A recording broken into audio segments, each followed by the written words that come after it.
They still tell newcomers that the river bends for no man, but the parish records beg to differ. In the autumn of 1852, a clerk in Ascension Parish, Louisiana, opened his ledger to a page that should not exist and wrote a line that made the room feel colder. Transfer of title Bel Air Plantation to a man called Moses, born enslaved on that very ground. The deed bore seals and signatures arranged like iron teeth. Every mark implied witnesses, every witness implied law. The clerk paused his pen, eyes lingering on the name, as if it might smudge under scrutiny. It did not. 8 months after the death of Master Henri Boschamp, the plantation passed to the man who had once slept in a loft above the sugar mill, who had counted harvest by lantern light and learned letters through a cracked parlor door. The impossible had been inscribed in ink. Word doesn't travel in a straight line in parishes like these. It moves like humidity, seeping into fabric, weightless but everywhere. By sundown, the deed had turned from a line in a book to an accusation carried on breath, witchery, fraud, blasphemy. Some whispered, though no one could point to the statute violated or the seal forged. The lawyers who blinked at the document saw nothing that could be safely denied. The notary's hand was genuine. The witnesses were of respectable standing. The estate appraisals aligned with recent valuations. Only the storyline faltered the notion that a man-born property could become proprietor by any means short of a miracle, or something far darker than miracle. 40 days after Henri's funeral, the parish clerk placed his palm on another page and dared the parish to breathe.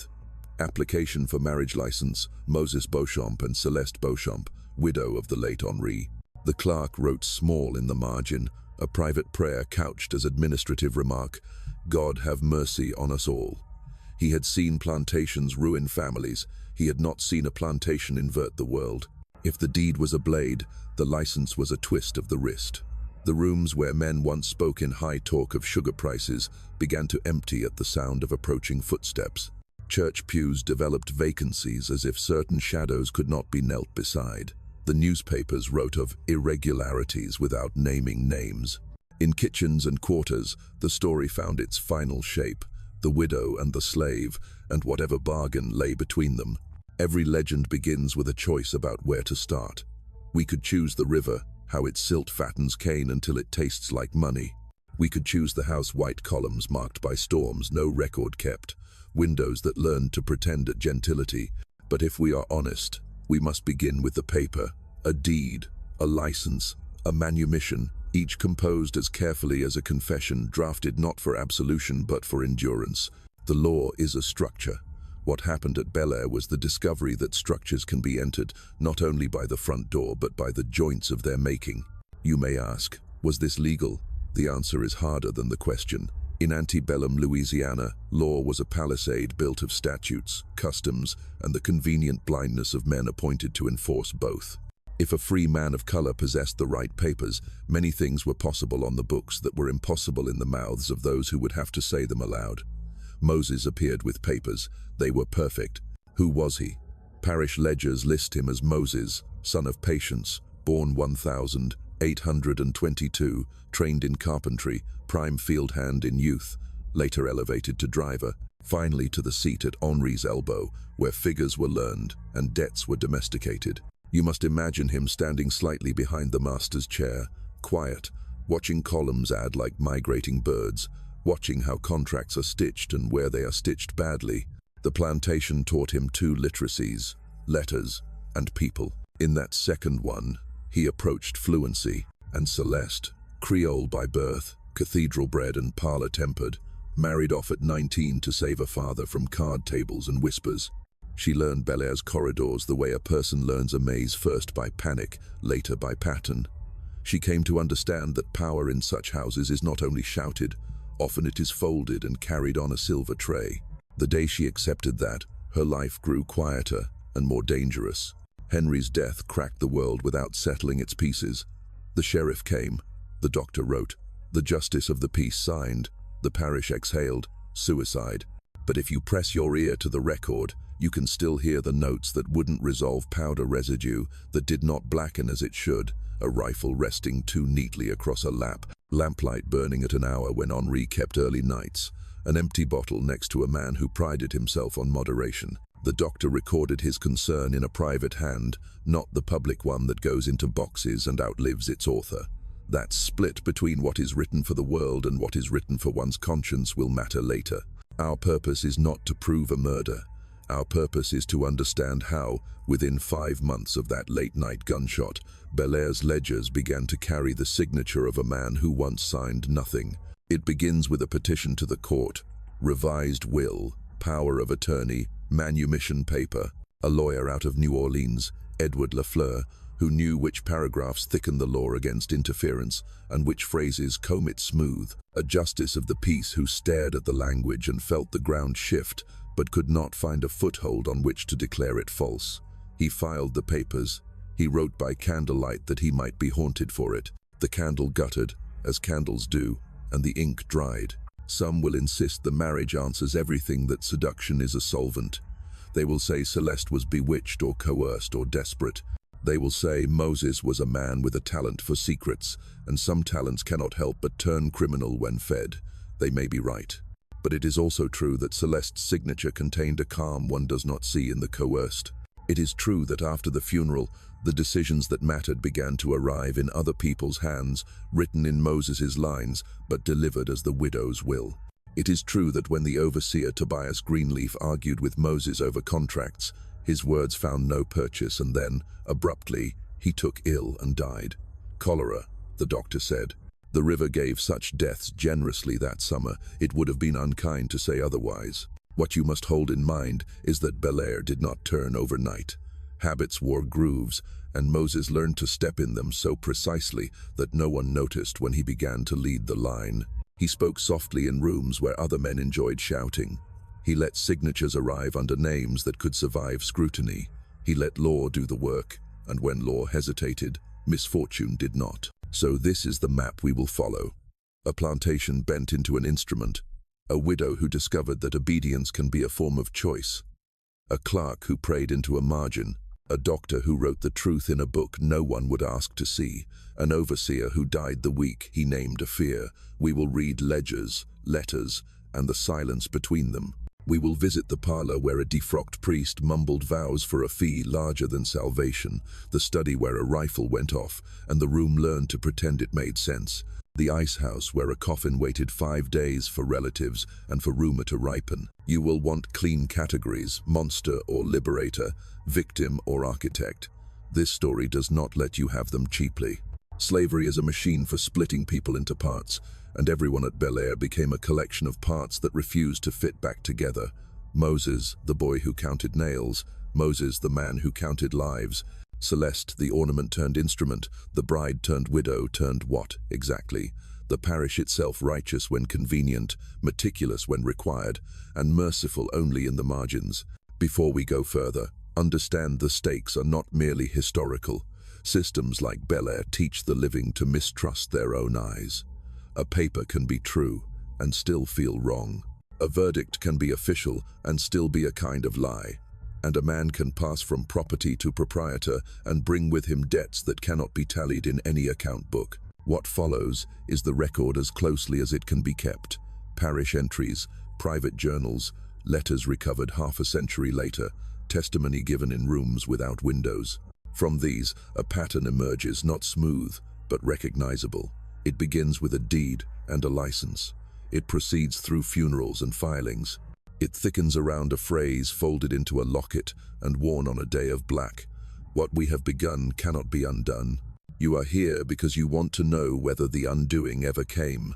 To answer that, we must retrace the steps to the river bend, to the White House that once held the illusion of permanence, to the study where a chair still faces a window and the glass remembers a face leaning forward, to understand how a world can be taken apart quietly, then all at once. The Mississippi bends like a question mark around Ascension Parish, its waters brown, patient, and deceitfully calm. On its banks rose Belair Plantation, a kingdom built of sugar and silence.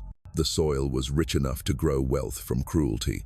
By 1850, the estate stretched for 800 acres, its fields rippling with cane that glittered gold under the heat. A broad avenue of live oaks led to a house that pretended to be peace itself. White columns, galleries circling each floor, windows that opened to the damp sweetness of the river air. But beauty, in this place, was a disguise. The wealth of Bel Air was not grown, it was extracted, breath by breath, from the men and women who worked it. And among those people was a child born with eyes that saw too much. His name was Moses. Patience, his mother, served in the main house, quiet and watchful. Of his father, the record says nothing, though whispers suggested Henri himself might have known more than he ever admitted. The child grew quickly, sharper than anyone expected. Before he could read, he understood patterns, the rhythm of harvest, the subtle shifts of a master's temper, the way fear bends men's spines. By 12, he could repair a broken tool better than the blacksmith who taught him. By 15, he could predict the weather with a glance at the river. By 20, he had become indispensable. Henri Boschamp, heir to Bel Air, noticed him early.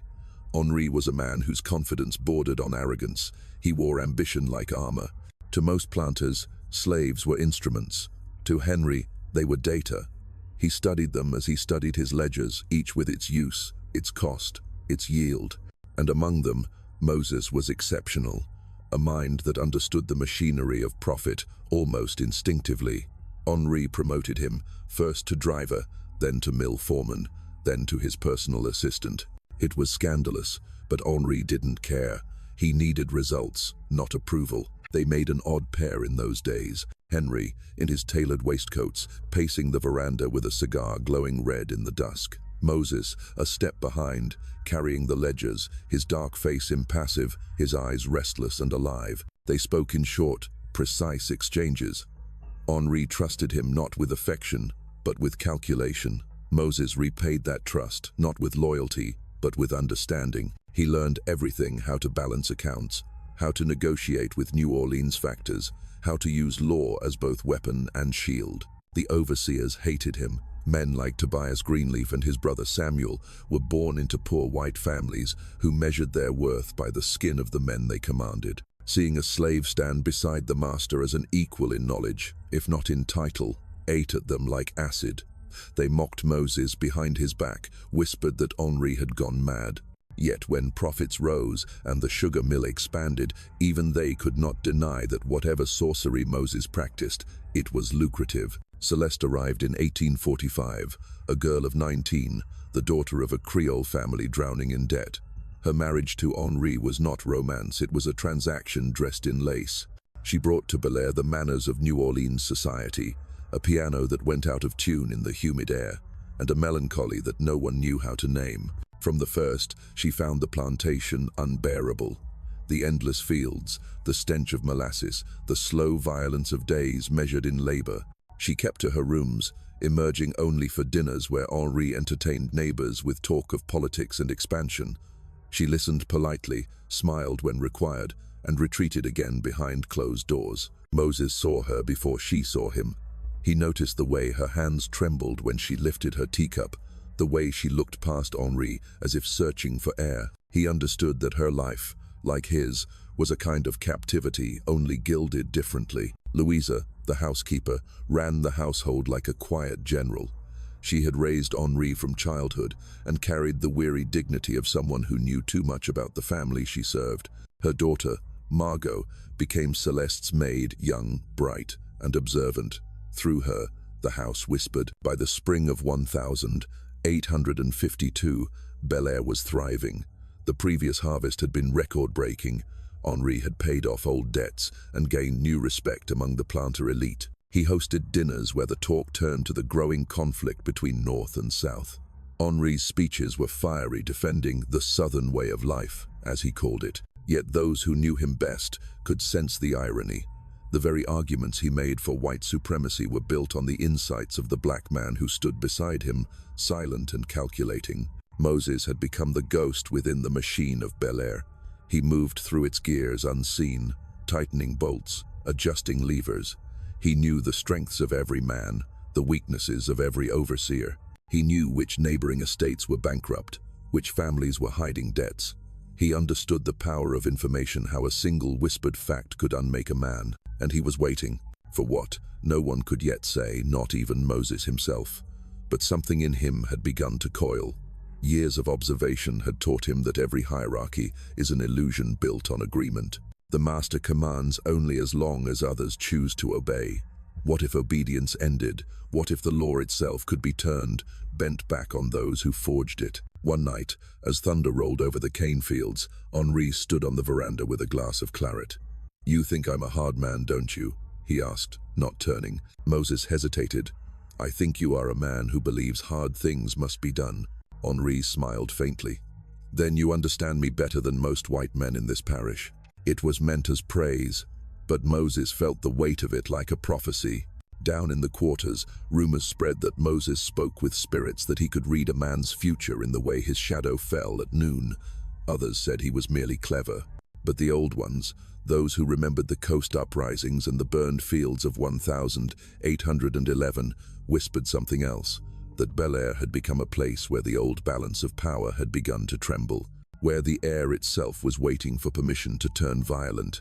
And in Celeste's upstairs room, the young mistress sat at her vanity, the window open to the sound of the cane rustling in the wind. She stared at her reflection as if it were a stranger and whispered one line, almost a prayer. Even in this house, nothing stays still forever. It was a truth Moses already understood. The summer of 1852 was about to begin, the season when the sugar cane grows thick and heavy, when the river rises and everything built on its banks must prove it can stand. Before autumn came, the old order at Bel Air would collapse, and the name Moses Boschamp would pass from ledger to legend, from servant to something far more dangerous. The 17th of June, 1852 began like any other sweltering day on the river Bend, the air thick with cane pollen and the smell of wet earth that clings to everything alive or dead. By noon, the sun had turned the fields into a shimmering mirage. Even the insects seemed to hum more slowly, their wings dragging through heat too heavy to rise. Henri Boschamp spent the day in his upstairs study with Moses, poring over ledgers and contracts. He was considering a land purchase from a neighboring planter whose son had gambled away half his inheritance. The figures didn't add up, and Henri didn't like uncertainty. The study was a long, dim room facing the river, its walls lined with maps, rifles, and the portraits of Boschamp men who had looked stern for generations. Moses stood beside the desk, his shirt damp with sweat, reading the numbers aloud. Henri was in a temper, slamming his pen onto the blotter each time the ink bled. Yet when the day wore down, he softened, muttering that Moses's sense for figures was better than any banker's. "You see the game before the cards are dealt," Henri said. "That's a rare gift." "It is only pattern, sir," Moses replied. "Everything leaves a pattern: crops, men, even debts." Henri laughed quietly, poured a measure of claret into 2 glasses, and offered one to him, a gesture that startled even Henri himself. Moses refused with a polite bow. "I prefer my mind clear, sir." When they parted that evening, there was no quarrel, no foreboding, only the routine sound of ledgers closing and the faint river breeze through the shutters. At 7 o'clock, Henri dismissed him and called for his supper to be brought to the study. He said he had letters to write. Celeste had spent the day secluded in her chambers, complaining of a headache, attended only by Margot. The rest of the house settled into its nightly rhythm. The kitchen fires dimmed, Louisa counting linens, old Jacques humming hymns to the bubbling pots. The air carried that uneasy stillness that sometimes settles before something breaks. At 9:30, Overseer Tobias Greenleaf, making his rounds, glanced up at the main house and saw the lamplight still burning in the study. He thought little of it. Henri often worked late. An hour later, the house heard a sound that didn't belong to the night, a dull, heavy crack that rolled through the corridors like thunder with nowhere to go. Louisa woke first. She told the inquiry later that the noise made her heart stop. She lit a candle and crept toward the study, her nightdress whispering against the boards. The door stood slightly ajar. That was wrong. Henri locked it when he worked. She pushed it open. The first thing she saw was the rifle across his lap, the long Kentucky piece that had hung above the desk since his father's time. The next was the wall behind him, a spray of blood and plaster like rust blooming in candlelight. Henri Boschamp sat slumped in his chair, his head tilted back at an angle that no living neck could hold. Her scream summoned the household. Feet thundered on the stairs: Moses, Celeste, Margot, the Greenleaf brothers, and the servants. The scene, once seen, could not be unseen. Henri had died violently. That much was clear. But whether by his own hand or another's, no one could yet say. The rifle was old but functional, the trigger slick with sweat and oil. A single shot had shattered his lower jaw and exited through the top of his skull. Powder burns marked his chin. The ceiling beam above held the bullet. On the desk lay an overturned glass, a blotter soaked in ink and wine, and papers half-signed. Tobias Greenleaf took command, as was his right. He ordered everyone but his brother from the room and sent for Dr. Matthias Fentress. Moses, strangely composed, began giving orders of his own riders to fetch the priest, candles for the hall, a blanket for Celeste, who stood frozen at the door like a marble figure. When she finally moved, it was to clutch Louisa's arm, her nails drawing blood. By 1 in the morning, Dr. Fentress arrived, smelling of sweat and horse leather. He examined the body and declared the obvious. The master was dead, likely between 9 and 11. He noted the angle of the shot, the burns, the strange placement of the rifle balanced neatly across the lap as if posed. He also noticed Henri's expression, which unsettled him more than the gore. It was not despair, nor peace. It was surprise, as though, in his final instant, he had recognized something familiar in the face of death. Officially, the conclusion was swift. Suicide. The sheriff ruled by noon. A man under stress, too much claret, too much pressure, convenient, tidy, and safe. But there were cracks in that verdict, and those cracks began to widen the moment Henri's body was carried from the room. Celeste's grief was theatrical at first, shrieking, clawing at her veil, collapsing into hysterics. But once Dr. Fentress dosed her with laudanum, she fell silent, too silent. For days afterward, she spoke little and ate less, her eyes fixed on something no one else could see. Moses ran the estate as if nothing had changed. He organized the funeral, managed the accounts, soothed the workers, sent telegrams to the Boschamp relatives. His calm unnerved everyone. Even Tobias noticed it. "A man's master dies, and he keeps his head cool as a banker," he muttered. "Either he's stronger than the rest of us, or he's been waiting for this." 3 nights later, Louisa found herself back in the study, tidying what she had been avoiding. The blood had been scrubbed, the papers stacked, the scent of iron still in the air. She lifted her candle and froze. The rifle that killed Henri was back in its place above the desk, cleaned, oiled, hanging straight. It could not be. The sheriff had taken it as evidence. Moses appeared in the doorway. "You shouldn't be here, Miss Louisa," he said softly. She turned, trembling. "The gun, how did it get back?" He smiled faintly. Master Armand arranged its return before leaving. He wished the room to remain as it was. Louisa nodded, though she did not believe it. As she passed him, the candlelight caught his eyes, not cruel, not kind, but unreadable. Like someone who had already seen the next several moves in a game no one else realized they were playing. Downstairs, the house resumed its quiet rhythm. The clatter of dishes, the murmur of servants. Yet beneath it all, a pulse of dread ran like a hidden current. People would later say the death of Henri Boschamp marked the beginning of the end for Plantation, but those who lived there knew better. It wasn't the death itself. It was the way Moses stood at the study door that night, calm amid panic, his shadow stretching across the threshold like something newly born. And in that moment, without a single word, everyone understood the old master of Bel Air was gone. But another had already taken his place. The morning after the funeral, the air at Bel Air hung thick and wrong too, still, too heavy, as if the earth itself held its breath. The cypress trees along the river sagged under their own weight. From a distance, the plantation appeared unchanged, the same white columns, the same oaks draped with Spanish moss. But inside, every wall, every corridor, seemed to lean toward the silence in Henri's empty study. The funeral had drawn the entire parish. Men came in black coats that stank of sweat, women in veils who whispered behind gloved hands. The priest spoke of mercy, not of suicide. He praised Henri's enterprise and faith, avoiding every word that hinted at despair. When the coffin was lowered into the Boschamp plot, Celeste fainted or seemed to faint. Her body folded gracefully into Louisa's arms, as though she had rehearsed it. That night, the guests departed in carriages that rattled away down the oak-lined drive. When the last lantern disappeared, Bel Air fell into a hush that felt like waiting. In that hush, Moses worked. He oversaw the household with quiet precision, writing letters in Henri's name to merchants and factors. He dispatched payments to creditors, arranged shipments, and signed documents with a hand steady enough to convince anyone they were routine. Even the overseers, men who had spent years barking orders at him, found themselves taking direction. Samuel Greenleaf, now alone after his brother's sudden death, told the sheriff that Moses handled the house like it belonged to him. But when asked whether he had seen Moses do anything unlawful, Samuel hesitated. "Unlawful?" he repeated. "Maybe not by the letter, but nothing that natural neither." The estate continued to run smoothly, almost too smoothly. The workers in the fields noticed the change first. Moses's presence no longer carried the weight of obedience, but of expectation. He didn't shout. He didn't threaten. Yet his gaze alone seemed to move men faster, straighter.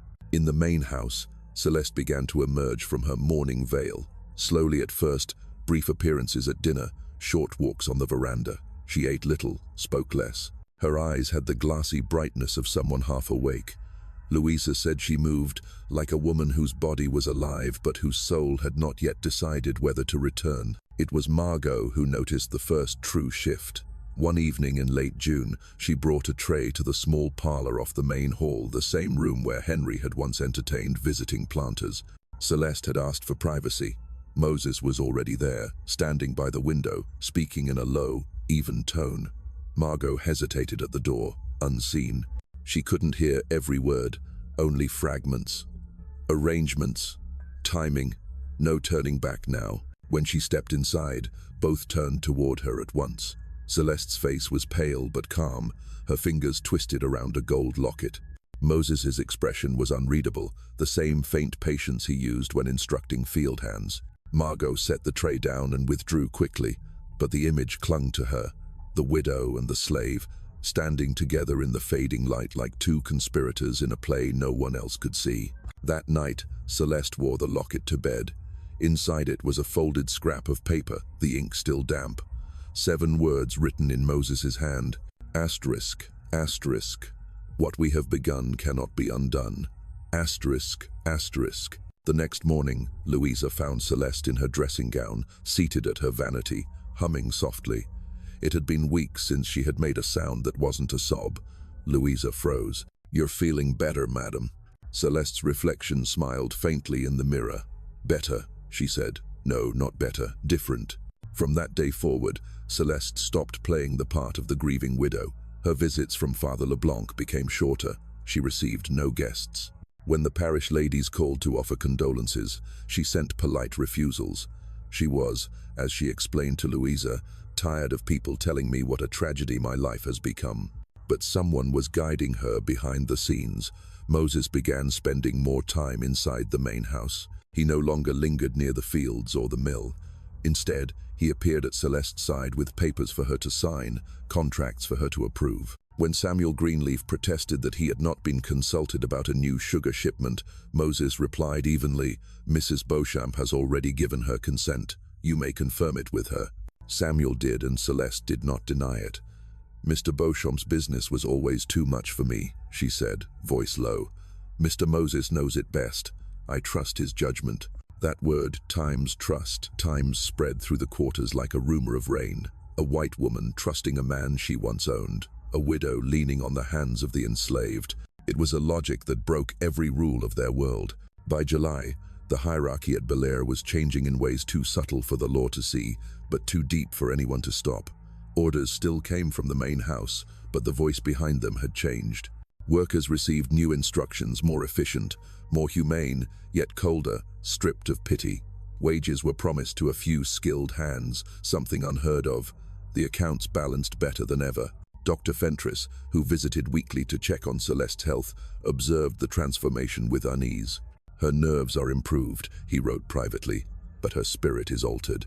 She speaks little, sleeps much, and shows a calm that does not resemble peace." On the night of August 3rd, Samuel Greenleaf could no longer hold his tongue. He confronted Moses in the mill office, his voice trembling with anger. "You forget yourself. You're still what you were born, no matter what papers you forge or what tricks you play on that woman upstairs." Moses said nothing at first. Then, quietly, My place is wherever Mrs. Beauchamp decides it to be. If you question my authority, you question hers, and that, sir, would be unwise." Samuel's face flushed red. "You think yourself untouchable?" "No," Moses said, his eyes calm. "Only inevitable." 2 days later, Samuel fell ill with what the doctor called cholera. The sickness came fast: fever, vomiting, trembling, then silence. Within 48 hours, he was dead. The parish buried him quickly, as they did all who died of summer fever. But whispers followed the coffin that the sickness came too suddenly, that his skin had turned black in places not touched by the disease. When Louisa mentioned these whispers to Moses, he listened politely, then said, "The Lord calls who he will, Miss Louisa. We only tend the living." And tend them he did. By mid-August, the Greenleaf brothers were both gone. The overseer's house stood empty, and Moses's signature appeared more and more often in the plantation's account books, sometimes alongside Celeste's, sometimes alone. The people of Ascension Parish had begun to speak of Bel-Air as if it were cursed. First Henri, then Tobias, then Samuel. Yet the plantation itself thrived, its profits rising even as its ghosts multiplied. At night, Celeste walked the veranda barefoot, her white gown stirring in the warm wind. Once, Louisa found her standing by the railing, staring into the darkness where the fields met the river. "Madam, it's late," Louisa whispered. "You'll catch your death." Celeste turned slowly, her eyes reflecting the lamplight. "Death," she said softly. "Oh, Louisa, that's already been taken care of." Louisa never asked what she meant, and downstairs, in the study where the rifle still hung above the desk, Moses sat at Henri's chair, writing by candlelight. On the desk lay a stack of papers, the same kind that had once borne his master's name. Outside, the crickets screamed in the summer heat. Inside, a new kind of order was being written, one born of silence, calculation, and an understanding that power, once seized, must never be returned. The widow and the slave had begun something that no one in Louisiana could yet imagine, and before the year's end, they would sign the papers that made it real. September came early that year, but the heat refused to leave. The air at Bel-Air sat heavy as syrup, the kind that clings to the lungs and makes every breath a small effort. Yet work continued with unnatural precision. The cane fields were clean, the mill wheels turned on schedule, and the ledgers, always the ledgers, balanced perfectly. To the world beyond the parish, Bel-Air looked more prosperous than ever. But those who lived within its gates knew prosperity had changed its meaning. No one could say when Moses truly became master. There had been no declaration, no open defiance. The change was gradual, a rearranging of habit until the old order simply ceased to exist. Moses gave no direct orders to the white servants.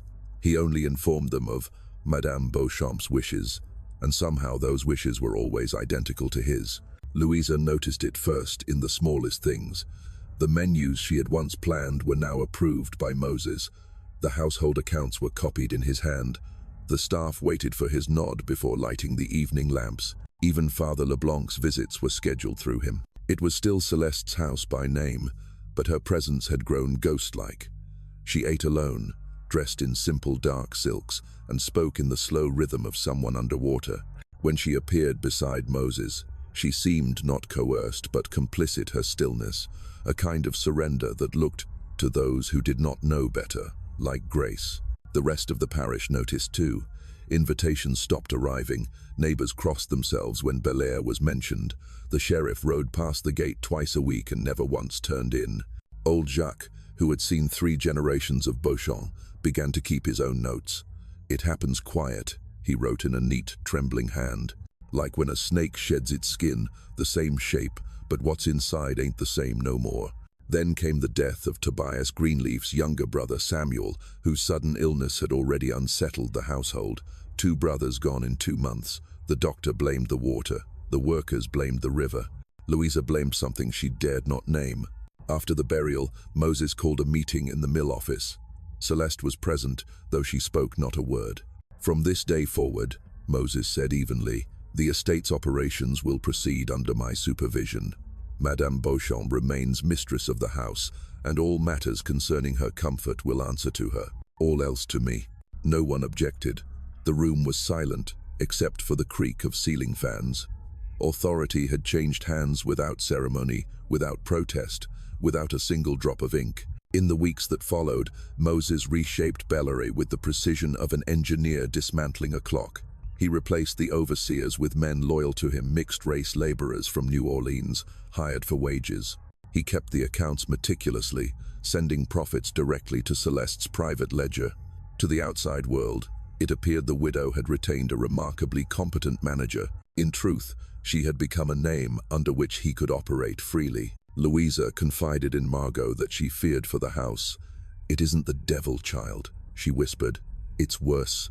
It's a man who don't need the devil's help." Margot said nothing, but she had seen more than she told. She had carried sealed envelopes between Moses and Celeste, always marked with strange notations and wax seals. She had seen Celeste burn them afterward, one by one, until the air filled with the scent of scorched paper and perfume. By late September, the transformation was complete. Henri's portrait was removed from the study. In its place hung a map of the parish neatly drawn, every neighboring plantation marked in ink, some circled in red. The workers called Moses Mr. Boschamp now, half in jest, half in fear. Then the disappearances began. It started with Lucien, a field foreman known for his temper. He had argued with Moses over a shipment of cane, swearing no colored man would dictate his orders. 2 days later, Lucien was gone. Moses claimed he'd been dismissed and sent north to another plantation. Weeks passed, and no one heard from him again. Next was Josephine, a maid who had gossiped about seeing Moses enter Celeste's chambers late at night. She was reassigned to the fields, where fever took her within the month. Each removal was quiet, efficient, justified by some plausible reason. No one questioned it aloud, but every whisper carried the same shape. Those who crossed Moses did not last. Dr. Fentress visited one evening, summoned to treat Celeste's delicate nerves. As he waited in the parlor, he found himself alone with Moses. "You run this place well," the doctor said, trying to sound casual. Moses smiled faintly. "A house like this runs itself once you know what holds it together." "And what is that?" He looked up from his papers. "Belief." The doctor frowned. "In God?" "In order," Moses said simply, "and in whoever proves himself most capable of maintaining it." When the doctor left that night, he could not shake the feeling that he had just been given a sermon in reverse. By October, Bel Air's reputation had curdled into myth. The parish began to call it times the Silent House. Asterisk. The cane cutters swore they saw lights burning in the study long after midnight, and some claimed that the master's ghost still sat in his chair, watching as Moses wrote beneath his portrait. On the first cool night of autumn, Louisa found Celeste sitting on the veranda, the locket around her neck gleaming faintly in the lamplight. "Madam," Louisa whispered, "forgive me, but do you truly trust him?" Celeste didn't answer at once. She turned the locket in her fingers, as if feeling the words folded inside. "Trust," she murmured. "No, that's not the right word, but I owe him something larger than fear." Louisa wanted to ask what that meant, but Celeste's gaze drifted toward the river, distant and shining. The following week, Moses rode to the parish seat with Celeste and a lawyer from New Orleans. They carried documents sealed in red wax and requested a private audience with Justice Boudreau. By evening, rumors reached every doorstep in Ascension Parish. The widow Beauchamp had presented new papers, her late husband's will, a power of attorney, and a manumission for the slave called Moses, all signed months before Henri's death. The judge hesitated, reading and rereading the signatures. They were flawless. Every witness accounted for, every seal authentic. Law, after all, has no conscience, only proof. And the proof was impeccable. That night, Justice Boudreau wrote in his journal, asterisk, "Today, I have seen the letter of the law triumph over the spirit of it. I have freed a man I suspect of terrible cunning, and I have given him the means to rule over those who once ruled him. May God forgive what legality cannot prevent." Asterisk. By dawn, it was official. Moses Beauchamp was a free man. The next morning, the parish awoke to a truth it could neither explain nor undo. The name that had once appeared in the slave ledgers of Bel Air now appeared in its deeds. Freedom had come to Moses not as a gift, nor as rebellion, but as a signature in ink and blood. And those who had watched it happen began to understand too late that law can be as deadly a weapon as any gun. By the time the sun rose over the Mississippi on September 13th, 1852, the transformation was complete. What had begun as rumor was now written law. Moses Beauchamp, once recorded as property, was a free man, and by every legal measure, he now held dominion over Bel-Air Plantation. The news struck the parish like a fever. In the market stalls of Donaldsonville, white planters muttered that the world had turned upside down. In the back pews of Street, Augustine's parishioners crossed themselves at the mention of Bel-Air's name. Some swore the signatures were forged. Others claimed sorcery, that Celeste had been bewitched, her mind enslaved by the very man she once commanded. Yet no one dared speak such words too loudly, for the papers were genuine, and the law, once sealed, could not be unsealed without tearing the whole foundation it rested upon. In the courthouse ledger, the entries appeared side by side: the manumission paper, the revised will, the notarized authority. Each bore Henri's looping hand and the witness marks of men still living, who now refused to discuss the matter. Justice Boudreau, who had approved the filings, slept poorly that night. In his private journal, he wrote, "Today, I may have loosed something the law is not strong enough to bind. Everything appears in order, yet nothing feels right. The ink is dry, but my conscience is not." The whispers that followed were not of pity, but of fear. To the planters, the act was more than scandalous, it was contagion. If one man born enslaved could navigate the labyrinth of law to claim land and title, what kept others from following? The social order was a pyramid balanced on faith, and Moses had quietly removed its cornerstone. At Bel-Air, the outward routine of plantation life went on, but beneath the stillness, a new order had taken root. The workers sensed it first, the way overseers lowered their eyes when Moses passed, the way Celeste's words now carried his cadence. "Call him times Mr. Beauchamp *," she instructed once, her tone steady but soft. "It's his right now." Louisa felt the shift like a storm before rain. She had lived long enough to know when power changed hands, and she recognized the silence that followed the hush of people learning how to fear differently.